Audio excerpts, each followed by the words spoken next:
제일 처음에 간통 무고 사건으로 이 사건이 발단이 됩니다.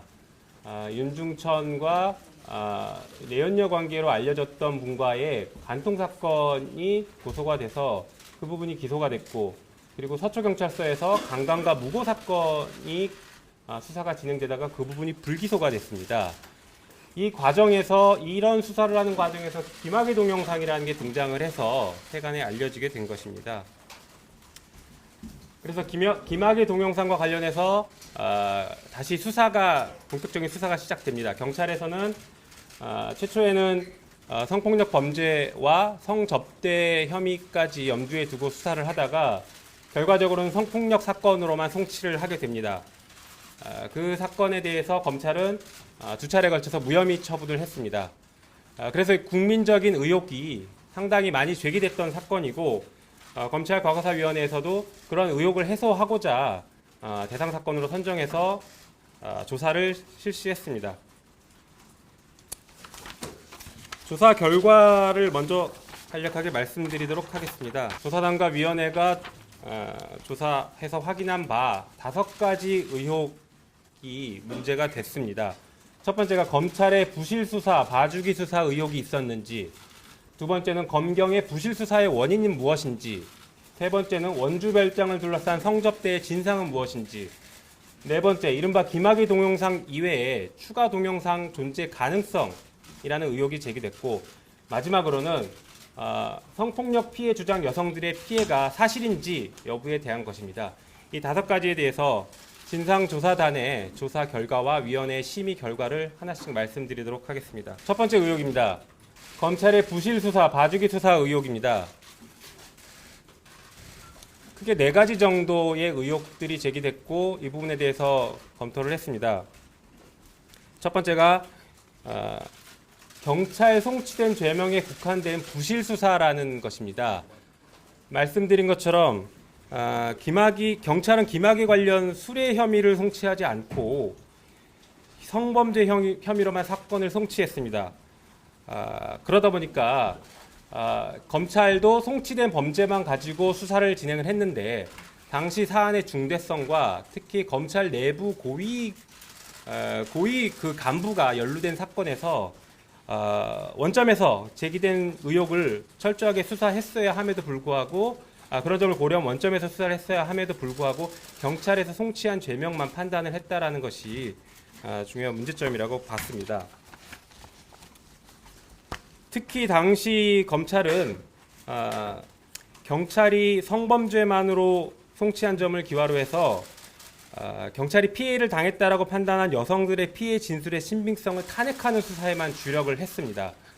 그러다 보니까 그 여성의 진술과 윤중천, 김학의를 대립시켜서 여성의 진술을 탄핵하는 방식의 수사를 진행을 한 것이고, 그 결과 성범죄 자체가 무혐의다라는 결론에 이르게 된 것입니다. 그러나 성범죄와 관련해서도 당시에 검찰은 여성들의 진술의 신빙성을 탄핵하기 위해서 방대한 참고인을 소환하고 여성들 및 수사경찰관이 사용한 이메일 계정까지 압수수색하는 상당히 이율배반적인 수사를 했다라고 볼 것입니다. 다시 말해서 혐의자인 김학의와 윤중천에 대한 수사를 진행을 철저하게 했어야 되는데, 그게 아니라 여성들에 대한 수사를 하다 보니까 여성들에 대한 수사를 통해서 여성들의 진술의 신빙성을 탄핵하는 방향으로 수사를 했다라고 볼 수 있습니다. 이러한 검찰의 부실 수사가 사건의 진상을 은폐하는 결과를 초래했고, 관련자들의 처벌이 약 6년간 지체되는 중대한 결과를 야기했다라고 평가를 하고 있습니다. 그 다음에 실체적 진실 발견을 도외시한 부실 수사를 말씀드리겠습니다. 이 부분은 전현직 검찰 관계자의 의혹이 제기됐습니다. 당시 경찰 수사에서 윤중천이 만났고 친하게 지냈다라고 확인됐던 전현직 검찰 고위 간부들이 다수 확인이 됐는데, 그 부분에 대한 수사를 진행하지 않았습니다. 특히나 수사를 진행하지 않은 것일 뿐만 아니라 내부 감찰부서에 통보를 하거나 하는 적절한 조치도 전혀 취하지 않았습니다. 특히 당시에 검찰이 이렇게 수사를 했던 것들을 보면 이게 김학의, 윤중천과 김학의의 관계를 넘어서 검찰 고위 관련자들에 대한 수사가 확대되는 것을 검찰이 막기 위한 것이 아니었는가 하는 강한 의심을 할 수밖에 없게 됩니다. 특히 당시에 지금 현직 변호사인데 박모 검사 같은 경우에는 윤중천과 관련해서 변호사법 위반 혐의가 있었고, 변호사법 위반 혐의라는 것은 사건 수임의 리베이트를 주고받았던 그런 정황이 경찰 수사 당시에 포착이 됐습니다. 그랬다라고 하면 당연히 검찰에서도 그 부분에 대한 수사를 진행을 했어야 하는데 그 부분에 대한 수사를 전혀 하지 않았습니다. 그래서 당시 검찰의 수사는 실체적 진실 발견을 도외시한 부실한 수사였다라고 평가를 할 만합니다. 그리고 검찰의 1차 수사팀의 봐주기 수사 정황도 존재합니다.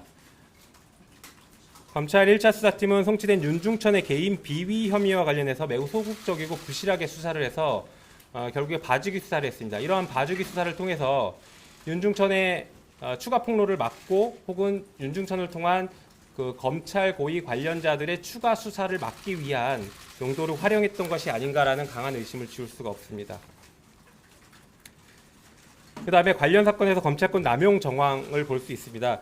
저희가 최근에 무고 수사 권고를 했는데 해당 내용은 그 부분이라고 보시면 될 것 같습니다.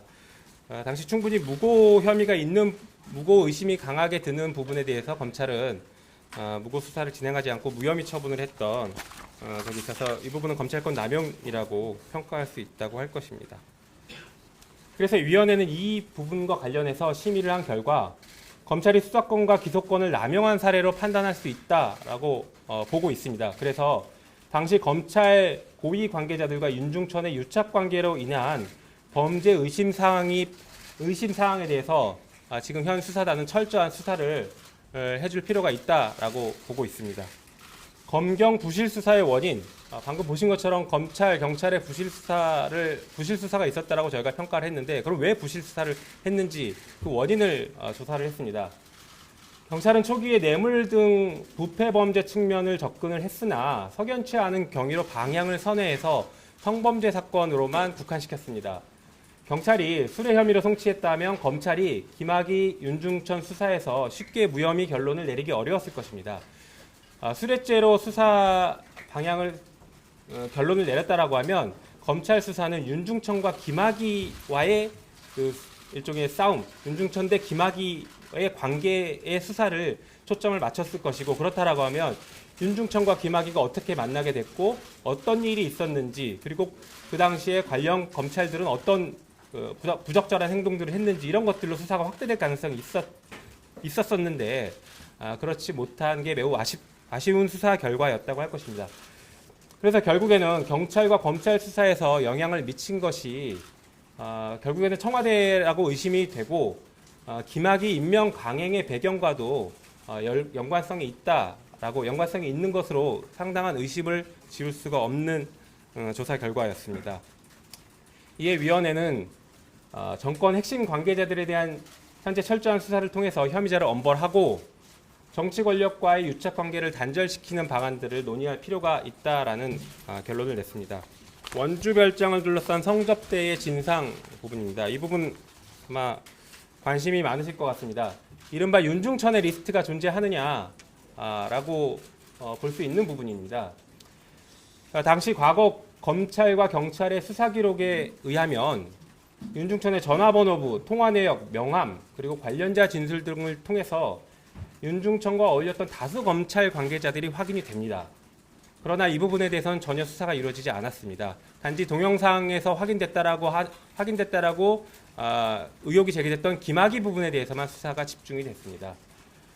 특히 윤중천과 교류한 검찰 관계자들 중 윤중천으로부터 금품을 수수하거나 접대를 받고 부정처사로 나아간 정황이 확인된 경우가 있었습니다.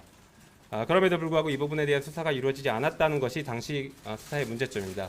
이에 위원회는 심의 결과 검찰 내 스폰서 문화의 실체와 그 폐해 등을 파악하고 단절시킬 수 있는 매우 중요한 사안이다라고 평가를 하고 있습니다. 따라서 철저한 수사를 통해서 진상을 밝혀야 할 것이다라고 결론을 내렸습니다.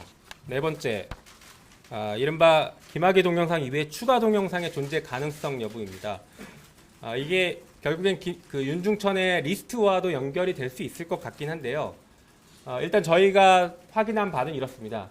윤중천은 김학의 이외에도 별장 접대 또는 성관계를 가진 다수의 자에 대해서 동영상을 촬영하고 이를 은밀히 보관하고 있을 가능성을 확인했습니다. 관련자들의 다수의 관련자들 진술이 확인이 됐습니다. 이 동영상을 이용해서 윤중천은 다수 피해자들을 상대로 금품을 갈취하거나 차용금 상환을 유예받은 것으로 의심할 사정들이 존재합니다. 이 부분은 법적으로는 상습 공갈로 평가할 수 있을 것 같습니다. 따라서 위원회는 추가 동영상의 존재 가능성이 확인되었고 현재 공소시효가 남아있기 때문에 철저한 수사를 통해서 진상을 규명하고 국민적 의혹을 해소시킬 필요성이 매우 높다라고 결론을 내렸습니다. 마지막 의혹이 성폭력 피해 주장 여성들의 피해 여부입니다. 이 부분도 상당히 관심이 많으실 것으로 생각합니다. 성폭력 피해 여성 중 A 여성에 대해서는 무고 혐의를 확인해서 저희가 권고한 바 있습니다. 다른 성폭력 피해 주장 여성들에 대해서는 피해 주장과 신빙성 탄핵 자료, 그러니까 피해 주장과 피해 주장을 탄핵할 수 있는 자료들이 상존하고 있는 것은 기록상 현실입니다. 그러나 성인지 감수성을 고려해서 현재 수사가 진행되고 있는 부분을 철저하게 수사해야 될 필요가 있다라고 봤습니다. 한편 위원회는 이러한 그 조사 결과 보고를 받고 심의한 결과 성폭력 사건을 원점에서 다시 검토하고 성인지 감수성을 고려한 수사가 필요하다라는 점과 특히 윤중천이 성관계 동영상으로 협박했을 가능성에 대해서도 충분히 고려한 수사가 필요하다라고 결론을 내렸습니다. 이에 위원회는 다음과 같이 권고를 합니다. 첫 번째가 수사단이 엄정하게 수사해서 사건의 실체적 진실을 규명할 것을 권고합니다. 검찰 관계자의 뇌물 혹은 수뢰 후 부정처사 혐의, 윤중천 상습 공갈 혐의, 그리고 성폭력 범죄 혐의에 대한 수사 촉구를 하는 것입니다. 두 번째, 고위공직자 비리수사처 입법 논의에 적극 참여할 것을 권고합니다. 검찰의 그 과오를 검찰 스스로가 바로잡기 어렵다라는 것은 이 사건을 통해서 저희가 확인했습니다. 그래서 고위공직자 범죄수사처입니다. 고위공직자 범죄수사처 입법 논의가 되고 있는 것에 법무부와 검찰이 적극 협조하고 참여할 것을 권고합니다. 세 번째, 검사의 실제 책임에 부합하게 결재제도 개선 및 엄격한 사후 통제를 할 수 있도록 제도 개선을 권고합니다. 네 번째, 성범죄에 있어서 빈틈없는 처벌 그리고 적정한 처벌을 하고 피해자 보호를 강화하도록 관련 법령을 개정할 것을 권고합니다.